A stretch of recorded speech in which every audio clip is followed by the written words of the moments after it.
Good afternoon again. This is Shannon Scott coming to you now from Macon, Georgia and Rose Hill Cemetery, the Empire Cemetery of the South inside of the Empire City of Macon, Georgia. And of course, during the cotton boom, the phrase cotton is king really comes from Macon, Georgia.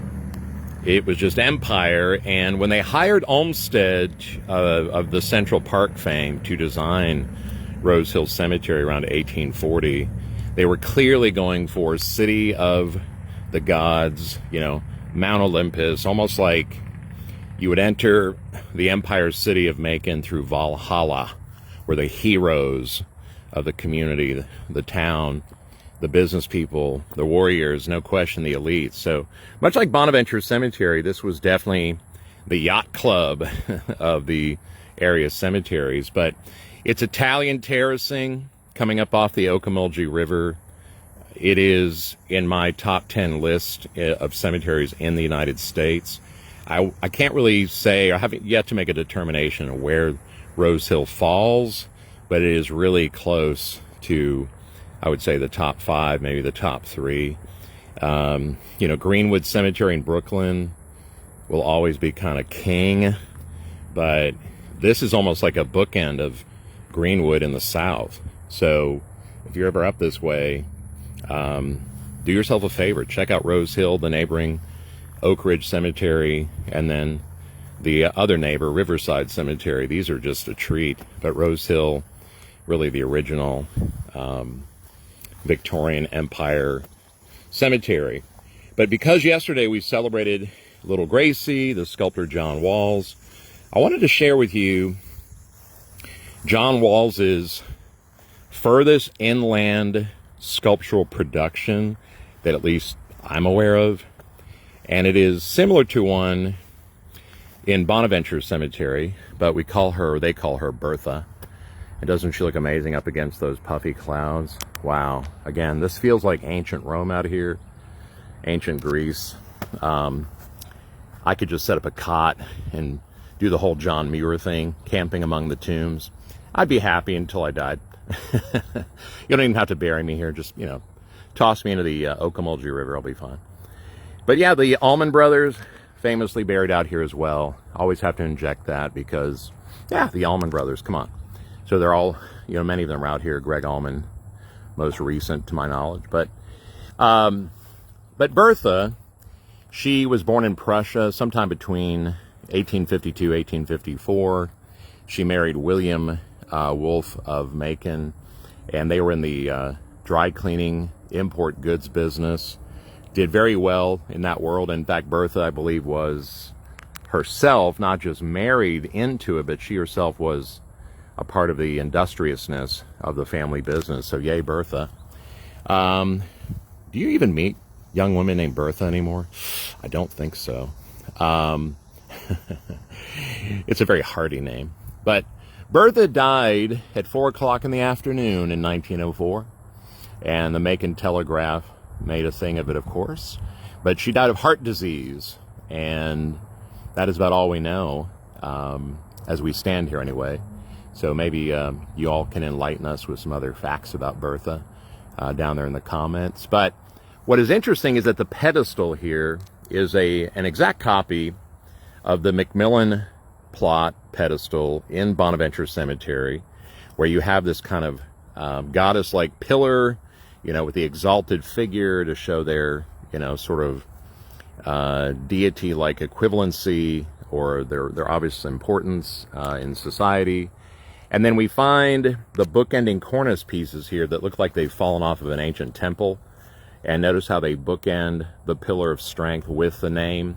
And that's really to show that she was a pillar of her community, a pillar of her family, a pillar of her church, so forth and so on.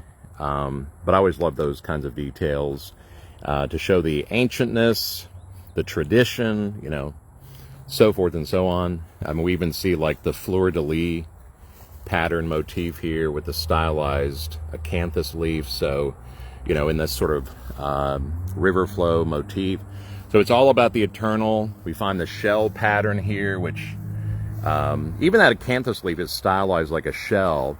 And if you are familiar with the great Botticelli painting, Bertha the Venus, that whole goddess figure coming out of the shell painting by Botticelli was repopularized with the advent of magazines in the 19th century, other types of books. So that painting itself went through a renaissance and became extremely worldwide, extremely popular, once more, if not more popular than ever.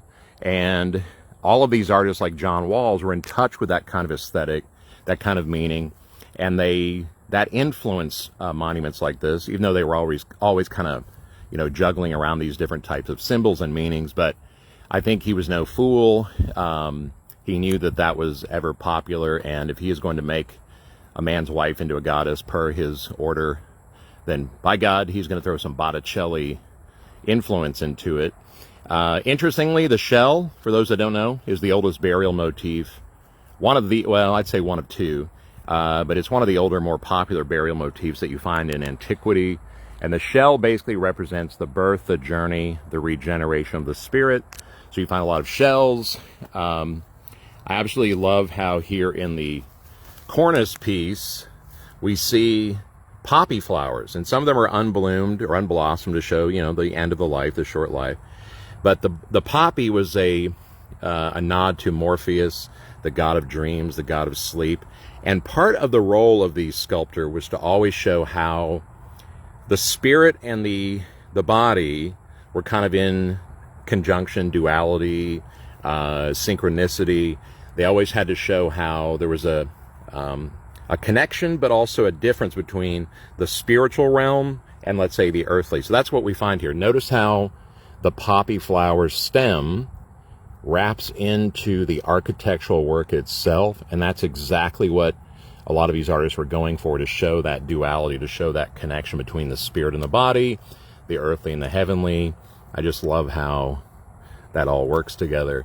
But anyway, Bertha, the photo, rather, John Walz, the sculptor, was provided 2 or 3 photos, and the Macon Telegraph praised Walz that he achieved all of this with just using the photographs, because he didn't have her in life. And the Macmillan version of this, with the goddess Gertrude in Savannah, whereas the pedestal is the same, I think there he is just working with an idealized goddess vision or form in his mind. It's kind of a classical looking maiden. This is from life. And I mean, I have to give it up to Bertha, but her resurrection lilies in the arm there with the pistol dangling out in a kind of a sad way, that is really, these are superior, I think, to the ones in Savannah. But they're also kind of equal at a certain level. But she's holding one lily downward towards the ground to show the obvious loss. The living bouquet, the flowers up there in the crook of her arm, that is really a statement of the family that's still living. But it's also, she's looking down, holding the flower to the ground, towards her husband's headstone. So you see that connection? She is looking in remembrance and reverence of her husband, who died 6 years, I believe, after her. So she passes away in 1904. He dies in 1910. But he donated or sold, I'm not sure, I think he donated this property to the Rose Hill Cemetery business organization so they could create the wolf section. So not only do they have the namesake of this section, but Bertha has the great goddess statue here at the height of the whole section, in some sense one of the higher points in the cemetery. And Rose Hill is just extremely, extremely beautiful. There's the caretaker house in the distance. One other thing I want to share, because it's a detail that might go overlooked. Because Walz and these artists know that you're staring at a lady's backside in a cemetery, no less, he has added an added wrap of clothing around her already heavy dress here to protect her modesty. And, this is probably how she would have walked down the street anyway. Isn't that funny that they just wore absolute layer on layer of clothing? So you think she might just get a little relief and be in a lighter, summer dress out here in the cemetery. But no, all the way to the grave and beyond. She is being very modest. And Walz really is also protecting her modesty this way with the extra wrap or the shawl around her waist. And that's how you find Gertrude the Goddess in the Macmillan plot in Savannah, Georgia. So I think that's just kind of an interesting consciousness of this kind of art. But the final thing I'd like to show you all is John Walz's signature. And there we see it. Now the autograph is fading a little bit, but you see J. Walz. We see the word Sculptor there, and then Savannah, Georgia fully spelled out. And again, I never get tired of saying this, but in the gold dollar era, John Walz could charge you twice the cost of the entire monument just because he autographed it. Hello. So, you know, I don't know if somebody has a receipt on this thing, but yeah, 1907 when it went up. I mean, I'll go ahead and just put a figure out there. I mean, they probably paid anywhere from $500 to almost $1,000 for the monument.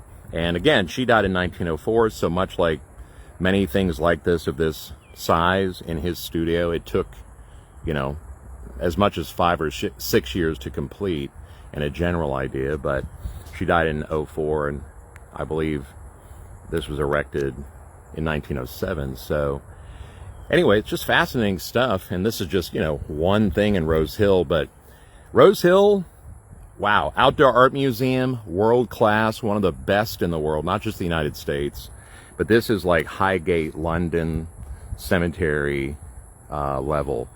And so if you were just dropping off Interstate 16, you know, you're going through Macon, Georgia on the way to Atlanta, wherever you're going. I mean, it's literally right off of the highway, I think, here on Cherry Street.